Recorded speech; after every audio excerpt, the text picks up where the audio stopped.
1, 2, 3, come on. Come on, come on.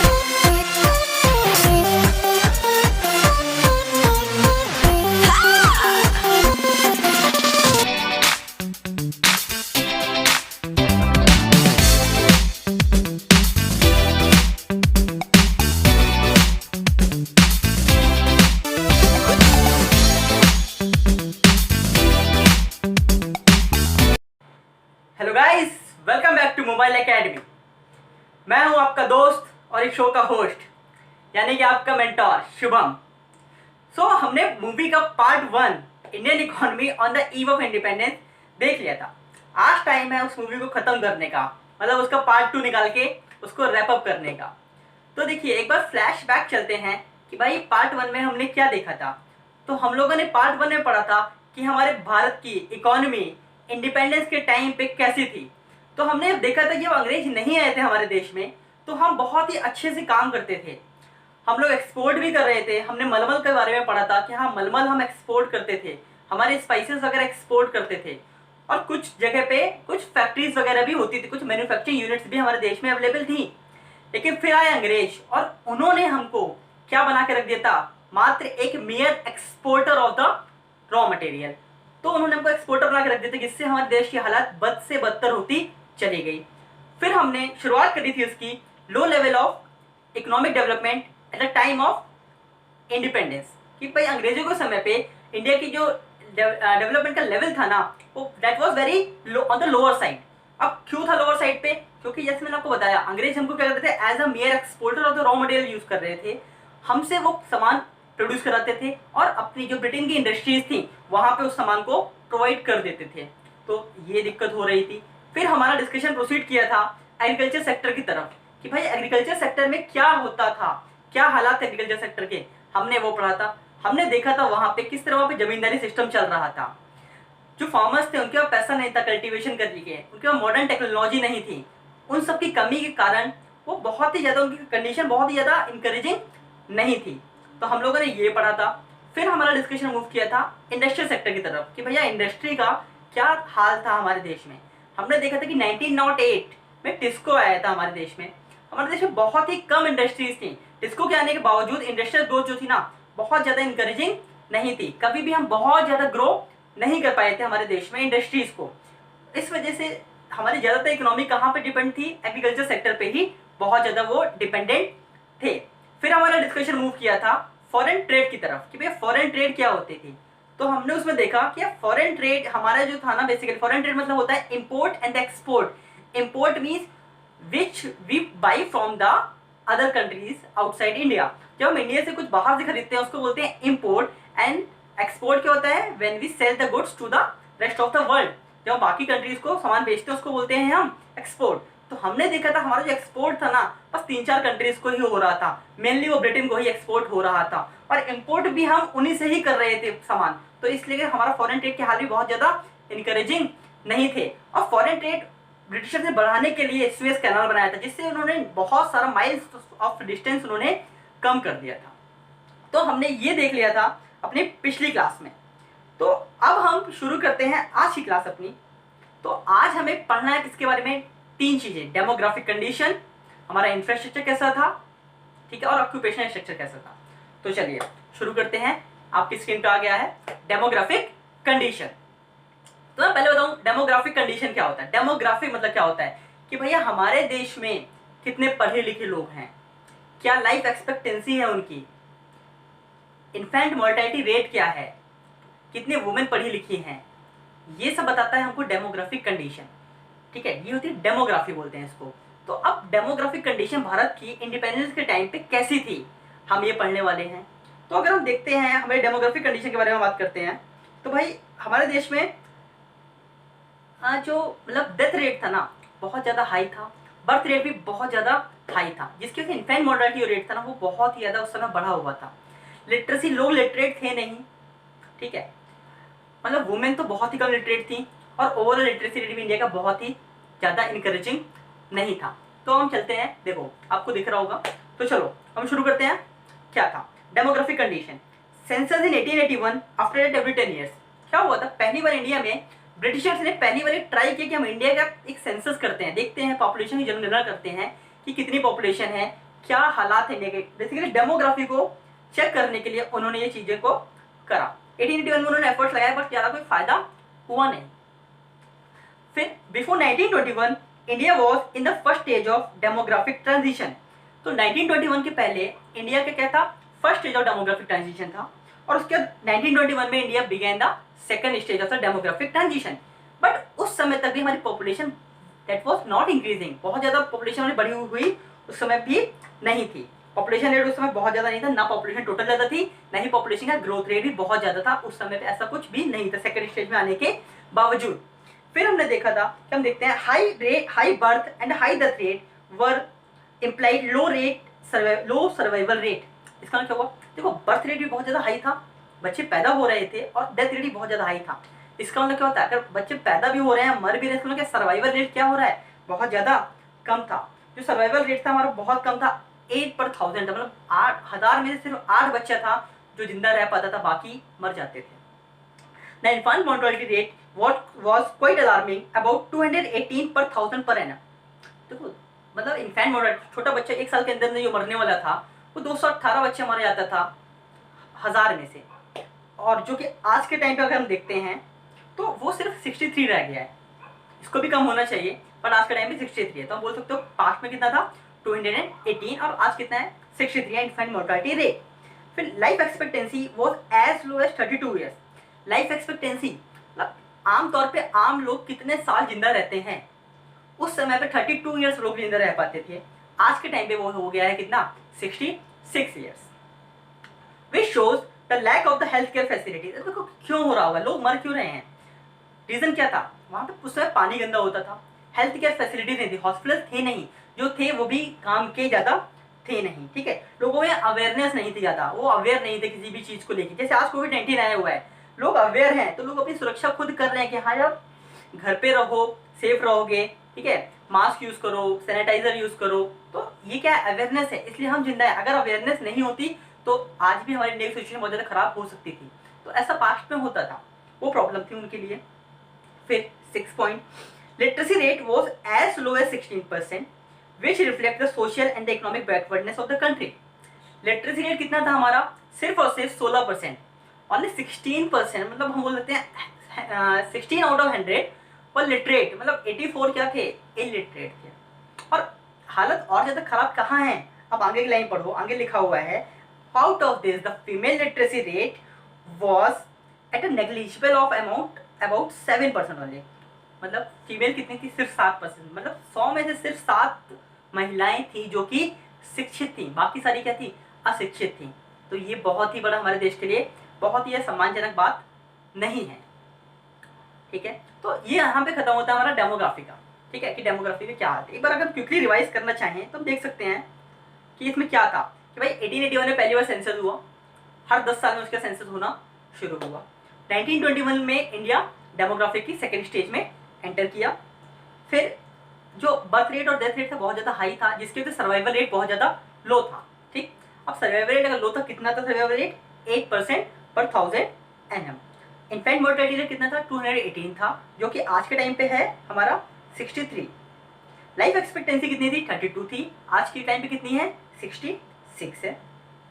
Literacy rate कितना था, 16% था, और वुमेन का कितना था, 7% था।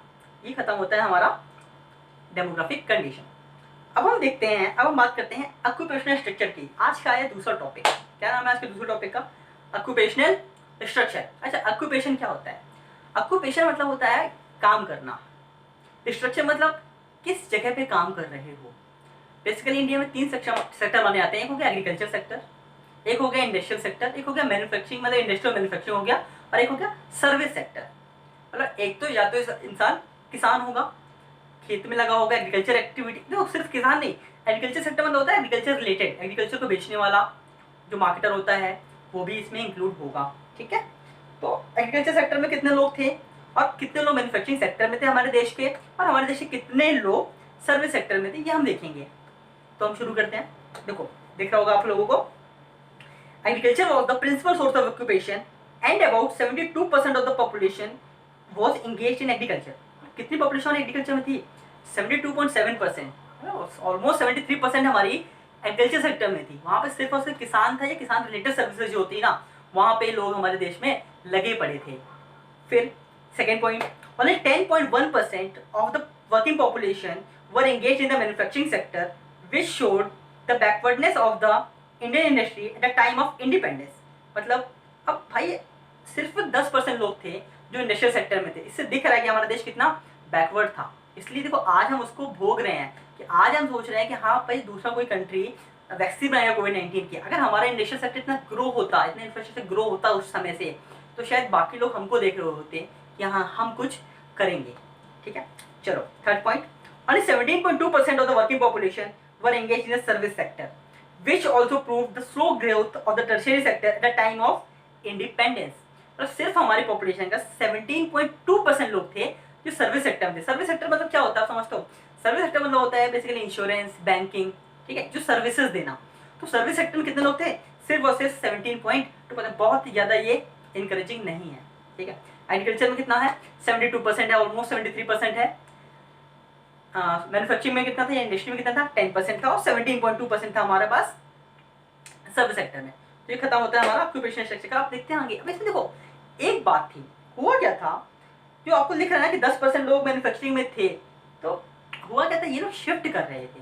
बहुत सारे लोग एग्रीकल्चर छोड़ के मैन्युफैक्चरिंग और इंडस्ट्री की तरफ जा रहे थे। लेकिन ये जो डेवलपमेंट हो रहा था ना, इट वॉजंट बैलेंस्ड, ये अनबैलेंस्ड था। जो हमारे नीचे की स्टेट आप भी दिखते हो आज के टाइम में, हमारी सदर्न स्टेट्स जो है इंडिया के, वो थोड़े डेवलप्ड है as compare to northern states. क्योंकि नॉर्दर्न वाले ज़्यादातर वो किसानों में ही लगे रहे, वो किसान ही करते रहे, वो एग्रीकल्चर सेक्टर में लगे रहे। तो जो आप देखते हो तमिलनाडु हो गया, महाराष्ट्र हो गया, कोलकाता हो गया, वेस्ट बंगाल हो गया, ये ज़्यादा डेवलप्ड हैं, यहाँ पे इंडस्ट्रीज वगैरह बहुत ज़्यादा हैं। तो ये हुआ था, तो जो ग्रोथ हुई थी ना वो अनबैलेंस थी, अनबैलेंस्ड रीजनल ग्रोथ हो गई थी। देखो इसको पढ़ते हैं, फोर्थ पॉइंट में क्या लिखा हुआ है। There was an unbalanced growth of the Indian economy at the time of independence. Parts of the then Madras Presidency, comprising areas of the present-day states of the Tamil Nadu, Andhra Pradesh, Kerala and Karnataka, Bombay and Bengal, witnessed a decline in the dependence of the workforce on the agriculture sector with the commensurate increase in the manufacturing and the service sector। जो मैंने आपको बोला हुआ क्या, ये manufacturing sector से हट गए, ये मैन्युफैक्चरिंग सेक्टर में चले गए किसानी छोड़ के। कौन से? ये स्टेट्स के लोग चले गए। ठीक, लेकिन कुछ स्टेट से जहाँ पे मैंने बोला नॉर्दर्न में, वहाँ पे बहुत ज़्यादा बढ़ गया था। तो हुआ क्या? However, there had been an increase in the share of the workforce in the agriculture during the same time in the states such as Orissa, Rajasthan and Punjab. यहाँ पे बहुत ज़्यादा इंडस्ट्रीज नहीं गए, लोग अभी भी एग्रीकल्चर सेक्टर में बढ़ते चले गए। तो इसलिए हमारे देश में अनबैलेंस्ड रीजनल ग्रोथ हुआ था, हमको देखने को मिला था। तो आपको ये भी पूरा क्लियर होगा, इसमें भी कोई दिक्कत नहीं। मैंने बहुत, देखो ये टॉपिक बहुत कॉम्प्लिकेटेड है, मैंने सिंपल लैंग्वेज आपको लिख दिया, जो इसमें क्रक्स है ना सब आपको निकाल कर दिया। आपको एग्जाम में यही लिखना है, आपको इसमें यही चीज़ें पढ़ने लायक हैं और कुछ है नहीं। ठीक है, चलिए अब हम शुरू करते हैं अगला टॉपिक। अगले टॉपिक का नाम है इंफ्रास्ट्रक्चर। अब हम देखेंगे हमारे देश का इंफ्रास्ट्रक्चर कैसा था। देखो इंफ्रास्ट्रक्चर समझते हो, इंफ्रास्ट्रक्चर मतलब होता है रोड्स, स्कूल्स, हॉस्पिटल, ठीक है, रेलवेज, पोर्ट्स, एयरपोर्ट्स, ये सब होते हैं इंफ्रास्ट्रक्चर के पार्ट। देखो किसी भी देश को डेवलप होना है ना, तो वहाँ का इंफ्रास्ट्रक्चर होना बहुत जरूरी है। जैसे आज के टाइम में देखते हैं हमारे देश में हॉस्पिटल बन रहे हैं, हॉस्पिटल की कमी पड़ रही है, बेड्स की कमी पड़ रही है, तो कहने कि हमारा इंफ्रास्ट्रक्चर क्या होगा, कम है, शायद इस वजह से हमको दिक्कत हो रही है। ठीक है, तो हम चाहते हैं हमारे देश का इंफ्रास्ट्रक्चर बहुत ज़्यादा ग्रो हो। तो हम देखते हैं अगर जो हमारा आज के टाइम में इंफ्रास्ट्रक्चर उतना ज़्यादा डेवलप नहीं है, हम जो डेवलपिंग स्टेज में आए हैं, इसको क्या था, क्या वजह थी पास्ट में जिस वजह से हम ग्रो नहीं कर पाए, या हमारा इंफ्रास्ट्रक्चर पीछे छूट गया। हम आगे निकल गए लेकिन हमारी पॉपुलेशन तो आगे निकल गई, इंफ्रास्ट्रक्चर बेचारा यहाँ रह गया। इंफ्रास्ट्रक्चर यहाँ था, पॉपुलेशन यहाँ थी, पॉपुलेशन ये चली गई, इंफ्रास्ट्रक्चर बेचारा यहीं का यहीं रह गया। इस वजह से देश की हालत अच्छी ज़्यादा नहीं हुई। अब हम देखते हैं इंफ्रास्ट्रक्चर के बारे में पढ़ते हैं। देखो आपको याद होगा अंग्रेजों ने बस एक काम अच्छा किया हमारे देश के लिए, रेलवेज लाए थे, है ना। हाँ, तो आप सोचते हो कि भैया वो तो यार बड़े स्वार्थी थे, फिर रेलवे क्यों लाए थे? हमारे फायदे के लिए लाए थे क्या? नहीं, वो लाए थे अपने फायदे के लिए। क्योंकि उनका फायदा क्या था उसमें, क्योंकि जब उनको क्या होता था, उनकी इंडस्ट्रीज थी, ठीक है, उनकी इंडस्ट्री। फॉर एग्जाम्पल ये एक इंडस्ट्री उनकी एक जगह है, यहाँ उनका रॉ मटेरियल बनता है, एक दूसरी इंडस्ट्री ये है, यहाँ से यहाँ पहुँचना है, यहाँ से यहाँ पहुँचना है, तो पॉसिबल नहीं था, कैसे आते? तो उन्होंने इसके बीच में रेलवेज बनाई। इस रेलवेज बनाई तो भाई सामान जा सकता था। अब हुआ क्या, रेलवेज तो बन गई, लेकिन अब क्या सारी फैक्ट्री रेलवे स्टेशन में बनी होंगी क्या? नहीं। तो उसको कनेक्ट करने के लिए उन्होंने रोड्स भी बनाए, उन्होंने रोड्स बनाए हमारे देश में।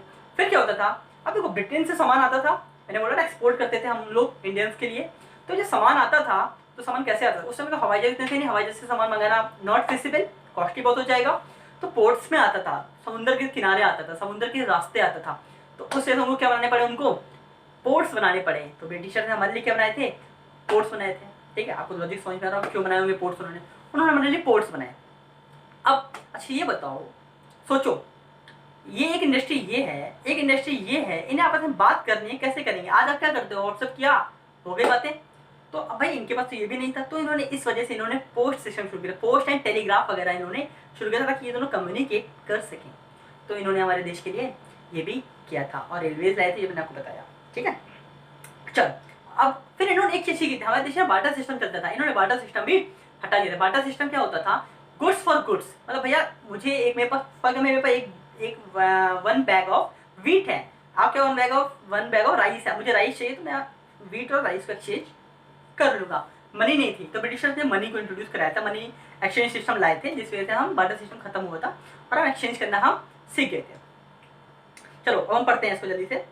देखो इंफ्रास्ट्रक्चर, फर्स्ट पॉइंट लिखा हुआ है, there was some infrastructure development during the British in the area of transport and communication. मैंने आपको बताया जैसे कि introduction of the railways in 1850 was a major throwback followed by the development of some ports and the construction of some roads। मैंने आपको reason ही बता दिया क्यों।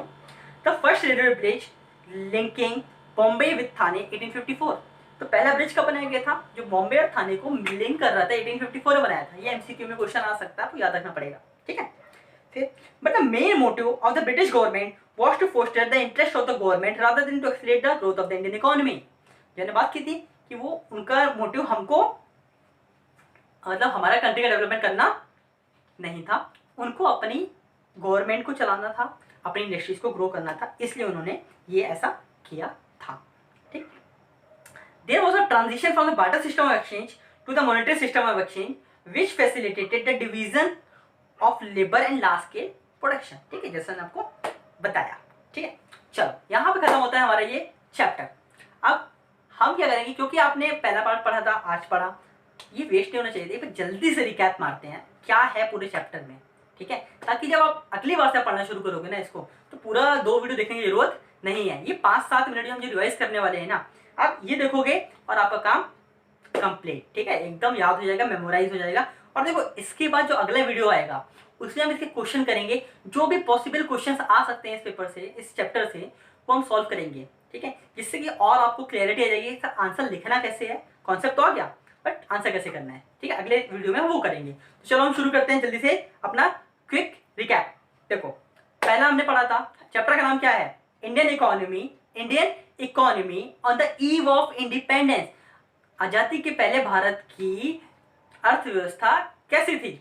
चलो हमने सबसे पहले देखा था कि हाँ भाई, हम 1880s वगैरह में, मतलब पहले अगर हम देखते, हम बहुत अच्छा काम कर रहे थे, हमारी कंट्री बहुत अच्छा काम कर रही थी, हम एक्सपोर्ट भी करते थे, हमारे मसाले वगैरह बहुत ज़्यादा अच्छे थे, हम उनको एक्सपोर्ट करते थे, मलमल वगैरह था। वेस्ट बंगाल में बहुत सारी टेक्सटाइल इंडस्ट्रीज अवेलेबल थी उस समय पे भी। फिर अंग्रेज आए और उन्होंने हमारे देश की वॉट लगा दी। अब हुआ क्या, जब अंग्रेज आए तो हमारे देश का क्या था? पहला हमने हेडिंग पढ़ी थी, low level of the economic development under the colonial rule.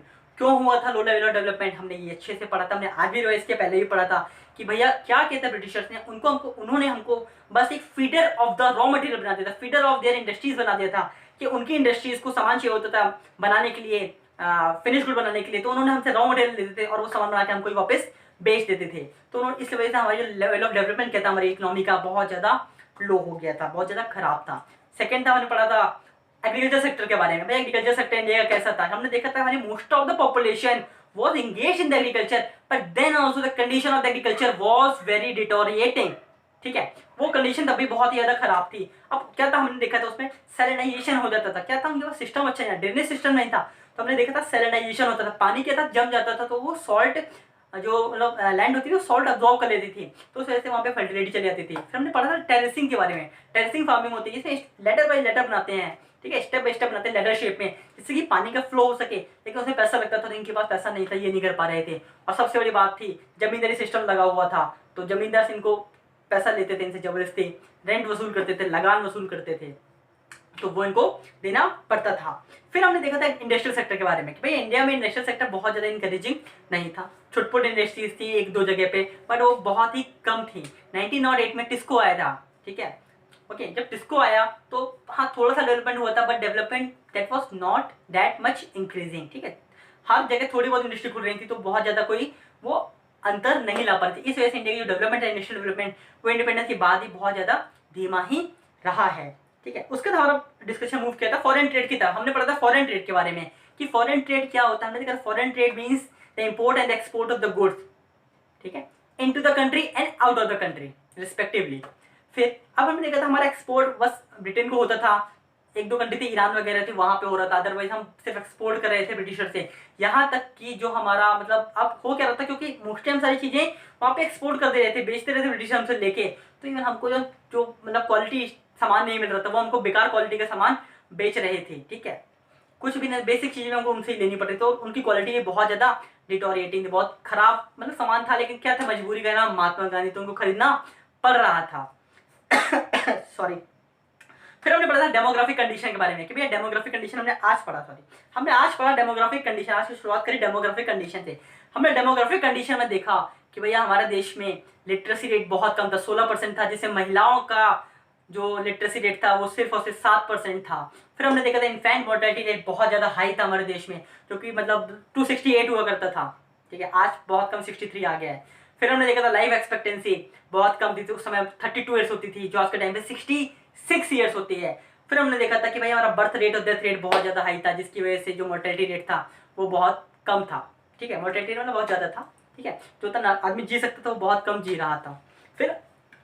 फिर हमने आज का डिस्कशन किया था ऑक्यूपेशनल स्ट्रक्चर के बारे में कि हमारे देश का ऑक्यूपेशनल स्ट्रक्चर कैसा है। तो हम ऑक्यूपेशनल स्ट्रक्चर को 3 पार्ट में डिवाइड करते हैं, agriculture sector, industrial sector and service sector. Agriculture sector में कितना परसेंट गया, 72.7% गया एग्रीकल्चर सेक्टर में, 10.1% आपका कहाँ गया, मैन्युफैक्चरिंग सेक्टर में, और 17.2% गया आपका सर्विस सेक्टर में। ये आपका डिवीजन हमने पढ़ लिया था। फिर हमने देखा इसमें हमने ध्यान दिया था, आपको यहाँ से क्वेश्चन बन सकता है कि इंडिया में अनबैलेंस्ड रीजनल ग्रोथ हुई थी। अनबैलेंस्ड रीजनल ग्रोथ कहाँ कहाँ हुई थी, जो हमने बात की मद्रास रेसिडेंसी की बात की, बॉम्बे की बात करी, वेस्ट बंगाल की बात करी, कर्नाटका की बात करी, केरला की बात करी। बेसिकली बोल सकते हैं जो southern states of the India है वहां पे डेवलपमेंट हुआ था, क्योंकि वो लोग शिफ्ट कर गए थे एग्रीकल्चर की तरफ से, वो चले गए थे मैन्युफैक्चरिंग की तरफ। तो आपको यहाँ पे इस पर ध्यान रखना पड़ेगा।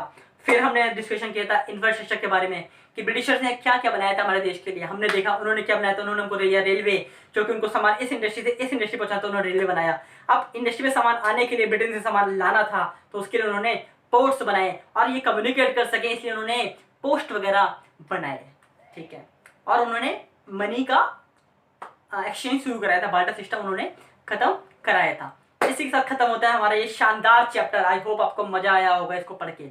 तो अब हम क्या करेंगे अगले वीडियो में, हमने जैसे मैं आपको बताया पहले भी कि अगले वीडियो में हम इसके क्वेश्चन सॉल्व करेंगे, मैक्सिमम क्वेश्चन सॉल्व करेंगे। मैं इसे कम से कम आपको 50 से 60 से 70 क्वेश्चन कराने वाला हूँ, अलग अलग तरह के, 1 मार्क्स के, 3 मार्क्स के, 5 मार्क्स के, जो आ सकते हैं इससे क्वेश्चन पॉसिबिलिटी है जहाँ से, वो मैं आपको कराने वाला हूँ। अगर आपको ये वीडियो पसंद आया हो, ये नया तरीका जो हमने आजमाया है इसको, अगर ये आपको पसंद आया हो कमेंट में जरूर बताएं, और अपने दोस्तों को भी बताएं ताकि उनको भी इससे फ़ायदा मिल सके, ठीक है। Please like, share and subscribe, okay, ठीक है। चलिए अब हम खत्म करते हैं इस वीडियो को।